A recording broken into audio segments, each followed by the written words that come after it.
आपण पाहत आहात सत्यदर्शन न्यूज। संघाचा नवा विचार, मोदी नवे गडकरी सरकार। लोकसभा निवडणूक 2024 मध्ये महाराष्ट्रात भाजपला मोठा धक्का बसला आहे। मात्र नागपूर लोकसभा मतदारसंघातून भाजप नेते आणि केंद्रीय मंत्री नितीन गडकरी यांनी मोठा विजय मिळवला आहे। भाजपने जिंकलेल्या 240 जागा या एकूण इंडिया आघाडीच्या 234 जागांच्या तुलनेत अधिक आहेत। आता पंतप्रधान म्हणून नितीन गडकरी यांचे नाव समोर येऊ लागले आहे। एनडीएच्या नेत्यांनी पंतप्रधान मोदी यांची नेतेपदी निवड केली आहे। यावेळी 21 नेत्यांच्या सह्या होत्या।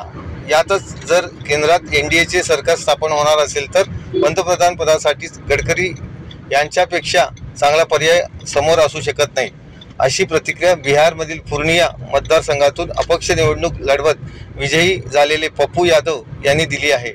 गडकरींचे राष्ट्रीय स्वयंसेवक संघाशी नेहमीच चांगले संबंध राहिले आहेत। योगायोगाने त्यांच्या लोकसभा मतदारसंघात RSSचे मुख्यालयही आहे। नितीन गडकरी हे भाजपचे एक असे नेते आहेत ज्यांच्या नावाला काही विरोध पक्षांचाही पाठिंबा मिळू शकतो। शिवसेना उभाटाही नितीन गडकरींच्या नावाला पाठिंबा देण्याची शक्यता आहे। महाराष्ट्राच्या पंतप्रधान या अटीवर शिवसेना उभाटा पक्ष पुन्हा एनडीए सोबत येऊ शकतो। यामुळे काँग्रेस आणि शरद पवारांच्या एकूण रणनीतीला छेद देता येईल। त्यामुळे संघ नरेंद्र मोदी नाही तर यंदा गडकरी सरकार आणण्याचा विचार करू शकतो, अशी चर्चा आहे।